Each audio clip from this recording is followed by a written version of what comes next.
ఎక్కడ దరిద్రం ఉన్నా ఈ స్తోత్రాన్ని చదువుకుంటే వాళ్ళకి లక్ష్మీదేవి యొక్క కటాక్షం కలుగుతుందని లక్ష్మీదేవి యొక్క అభయం. అందుకే అప్పటి నుంచి ఇప్పటికీ కనకధారా స్తోత్రానికి ఆ శక్తి అలాగే నిలబడిపోయింది. ఎప్పటికీ ఆ స్తోత్రానికి ఆ శక్తి అలాగే ఉంటుంది. అందులో శంకరులు లక్ష్మీదేవిని పిలుస్తూ గీర్దేవతేతి గరుడధ్వజ సుందరీతి శాకంభరీతి శశిశేఖర వల్లభేతి సృష్టి స్థితి ప్రళయకేష సంస్థితాయి అని పిలిచారు. అమ్మ, నువ్వు గిర్దేవతేతి, బ్రహ్మశక్తి అయిన సరస్వతి నువ్వే.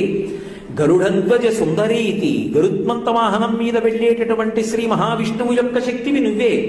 శాకంభరీతి శశిశేఖర వల్లభేతి, శుక్లపక్ష తదియ నాడు ఉండేటటువంటి చంద్రరేఖని కిరీటమునందు అలంకరించుకున్న పరమశివుని యొక్క శక్తి అయినటువంటి రుద్రానివి నువ్వే. ఇప్పుడు సృష్టి శక్తి, స్థితి శక్తి, లయశక్తి మూడు చెప్పారుగా. మళ్ళీ ఇప్పుడు శాకంభరీతి అన్న మాట శంకరాచార్యుల వారు వాడటం